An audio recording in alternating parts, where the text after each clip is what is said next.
Hello ಸ್ನೇಹಿತರೆ, ಎಲ್ರಿಗೂ ನಮಸ್ಕಾರ.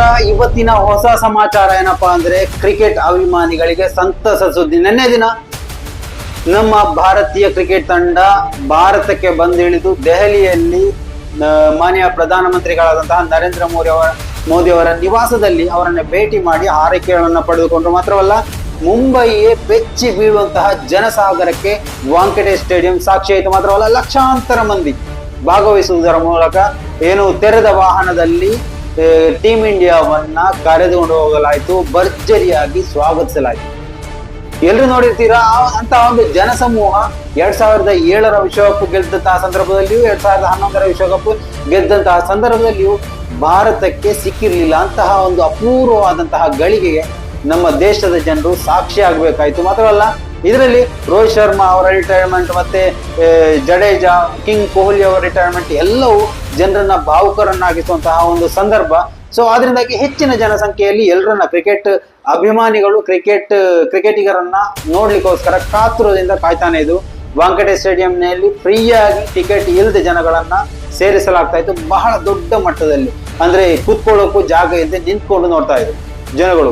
ಒಂದು ಅಭೂತಪೂರ್ವವಾದಂತಹ ಒಂದು ಸನ್ನಿವೇಶ ಅಂತ ಹೇಳ್ಬೋದು. ಸೊ ಕ್ರಿಕೆಟ್ ಅಭಿಮಾನಿಗಳಿಗೂ ಕ್ರಿಕೆಟ್ ಆಟಗಾರರಿಗೂ ಎಲ್ಲರಿಗೂ ನಿನ್ನೆ ದಿನ ಒಂದು ಹಬ್ಬವೇ ಹರಿದಿನವೇ ಆಗಿತ್ತು. ಸೊ ಅದರಿಂದಾಗಿ ಈ ಒಂದು ಅಪ್ಡೇಟ್ ಮಾತ್ರವಲ್ಲ, ಇನ್ನೊಂದು ಹೊಸ ಅಪ್ಡೇಟ್ ಇದೆ. ಯಾಕಂತಂದ್ರೆ ಪಾಕಿಸ್ತಾನದಲ್ಲಿ ವರ್ಷಾರಂಭದಲ್ಲಿ 2025ರಲ್ಲಿ ನಡೀತಾ ಇರುವಂತಹ ಏನು ಚಾಂಪಿಯನ್ಸ್ ಟ್ರೋಫಿ ಪಂದ್ಯಾಕೂಟದಲ್ಲಿ ಎಲ್ಲವೂ ಪಾಕಿಸ್ತಾನದಲ್ಲಿ ನಡೀತಿದೆ. ಈ ಒಂದು ವಿಚಾರದಲ್ಲಿ ಭಾರತ ತಂಡವು ಪಾಕಿಸ್ತಾನದಲ್ಲಿ ಹೋಗಿ ಆಡ್ಲಿಕ್ಕಿದೆಯಾ ಅನ್ನುವಂತಹ ಒಂದು ಡೌಟ್ ಎಲ್ಲರನ್ನು ಕಾಡ್ತಾ ಇದೆ. ಸೊ ಆದ್ರೆ BCCI ಇನ್ನೂ ಸ್ಪಷ್ಟಪಡಿಸಿಲ್ಲ ಭಾರತ ತಂಡ ಹೋಗಿ ಪಾಕಿಸ್ತಾನದಲ್ಲಿ ಆಡ್ಲಿಕ್ಕಿದೆ ಅನ್ನೋದು. ಆದ್ರೆ ಕೆಲವೊಂದು ಸನ್ನಿವೇಶಗಳು ಭಾರತವು ಪಾಕಿಸ್ತಾನದಲ್ಲಿ ಆಡುವ ರೀತಿಯಲ್ಲಿ ಪೂರಕವಾಗಿ ಇರುವಂತಹ ಒಂದು ಸನ್ನಿವೇಶಗಳು ಕ್ರಿಯೇಟ್ ಆಗಿವೆ ಮೊದಲು. ಯಾಕಂದ್ರೆ ವಿಶ್ವಕಪ್ ನಲ್ಲಿ ಭಾರತ ತಂಡಕ್ಕೆ ಪಾಕಿಸ್ತಾನ ಬಂದಿತ್ತು, ಆಟ ಆಡಿತ್ತು. ಸೊ ಅದರಿಂದಾಗಿ ಆ ಎಲ್ಲ ವಿಚಾರಗಳನ್ನು ನೋಡ್ತಾ ಹೋದ್ರೆ ಖಂಡಿತವಾಗಿಯೂ ಭಾರತ BCCI ಏನು ಪಾಕಿಸ್ತಾನದಲ್ಲಿ ಆಡ್ಲಿಕ್ಕೆ ಸಮ್ಮತಿಯನ್ನು ಕೊಡ್ಬೋದು, ಕೊಡದು ಇರ್ಬೋದು, ಅಥವಾ ಬದಲಾವಣೆಗೋಸ್ಕರ ICC ಅನ್ನ ಸಂಪರ್ಕ ಕೂಡ ಮಾಡ್ಬೋದು, ಮಾತನಾಡಬಹುದು.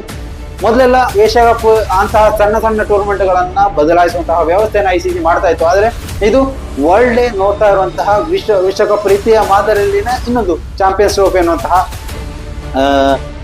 ಪಂದ್ಯಾಕೂಟ. ಸೊ ಅದರಿಂದಾಗಿ ಇಂತಹ ಪಂದ್ಯಾಕೂಟಗಳು ಭಾರತಕ್ಕೋಸ್ಕರ BCCI ಏನು ಕೇಳಿಕೊಂಡಿತ್ತು ಅನ್ನೋ ಅಷ್ಟರ ಮಟ್ಟಿಗೆ ಆ ಒಂದು ಕಾರಣಕ್ಕೋಸ್ಕರ ಬದಲಾವಣೆ ತರುವಂತಹ ಕಾರ್ಯವು ನಡೀಬಹುದು, ಅಥವಾ ಪಾಸಿಟಿವ್ ನೆಗೆಟಿವ್ ಎರಡು ಥಾಟ್ಸ್ ಅಲ್ಲಿ ಇದೆ. ಸೊ ಅದರಿಂದಾಗಿ ಅದನ್ನ ಹೇಳಕ್ಕಾಗಲ್ಲ. ಒಂದು ವೇಳೆ ಬದಲಾವಣೆ ಮಾಡೋಕೆ ಸಾಧ್ಯ ಇಲ್ಲ ಅಂದ್ರೆ ಭಾರತ ತಂಡವು ಮೇ ಬಿ ಹೊರಗುಳಿಯಬೇಕಾದಂತ ಪರಿಸ್ಥಿತಿ ಬಂದ್ರು ಬರ್ಬೋದು, ಅಥವಾ ಏನು ಸಾಮರ್ಥ್ಯದಿಂದ ನಾವು ಆಡ್ತೇವೆ, ಪರವಾಗಿಲ್ಲ ಏನು ಪಾಕಿಸ್ತಾನದಲ್ಲಿ ಹೋಗಿ ಆಡ್ತೇವೆ, ಅಥವಾ ಲಾಹೋರಲ್ಲಿ ಆಡ್ತೇವೆ, ಅಥವಾ ಕರಾಚಿಯಲ್ಲಿ ಆಡ್ತೇವೆ, ಒಂದು ಗ್ರೌಂಡ್ ಅಲ್ಲಿ ಮಾತ್ರ ಆಡ್ತೀವಿ, ಇಂತಹ ಏನು ಸೇಫ್ಟಿ ಎಲ್ಲವನ್ನ ನೋಡಿಕೊಂಡು ಮೇ ಬಿ ಆಡಿದ್ರು ಆಡ್ಬೋದು. ಆದ್ರೆ ಆ ಒಂದು ಲೆಕ್ಕಾಚಾರಗಳು ಇನ್ನು ಮುಂದಿನ ದಿನಗಳಲ್ಲಿ ಅಪ್ಡೇಟ್ ಮುಖಾಂತರ ಬರ್ಲಿಕ್ಕಿದೆ.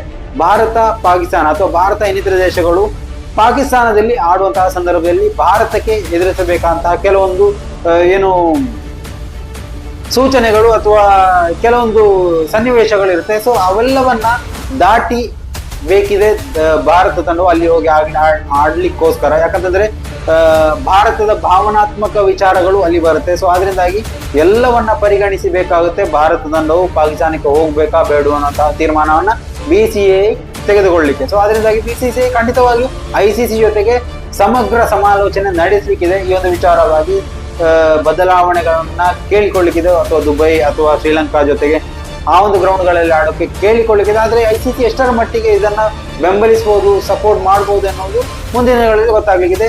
ಏನಾದ್ರೂ ವೇಳಾಪಟ್ಟಿಯು ಈಗಾಗಲೇ ಹೊರ ಬಂದಿದೆ, ಪಿಕ್ಚರ್ಸ್ ರೆಡಿ ಆಗಿದೆ ಅನ್ನುವಂಥ ಒಂದು ವಿಚಾರ ಕೂಡ ಬರ್ತಾ ಇದೆ. ಪಾಕಿಸ್ತಾನದಲ್ಲಿ ಯಾವ ಗ್ರೌಂಡ್ಗಳಲ್ಲಿ ಯಾವ ಮ್ಯಾಚ್ಗಳು ನಡೀಲಿಕ್ಕಿದೆ ಅನ್ನುವಂತಹ ವಿಚಾರಗಳು ಹೊರ ಬಂದಿದೆ ಅಂತ ಕೇಳಿ ಬರ್ತಾ ಇದೆ. ಆದ್ರೆ ಇನ್ನೂ ಅಪ್ಡೇಟ್ಸ್ಗಳು ಹೊರ ಬಂದಿಲ್ಲ. ಮುಂದಿನ ದಿನಗಳಲ್ಲಿ ಇಂತಹ ಅಪ್ಡೇಟ್ಸ್ಗಳು ಬರ್ತಾ ಹೋಗ್ಬೋದು, ಆವಾಗ ಅಪ್ಡೇಟ್ಸ್ ಕೊಡ್ತಾ ಹೋಗ್ತೀನಿ. ಸ್ನೇಹಿತರೆ, ನಿಮ್ಮ ಅಭಿಪ್ರಾಯಗಳನ್ನ ದಯವಿಟ್ಟು ಕಾಮೆಂಟ್ ಮಾಡಿ. ಮುಂದಿನ ಮಾಹಿತಿಯೊಂದಿಗೆ ಮತ್ತೆ ಭೇಟಿಯಾಗೋಣ. ಅಲ್ಲಿವರೆಗೂ ನಮಸ್ಕಾರ.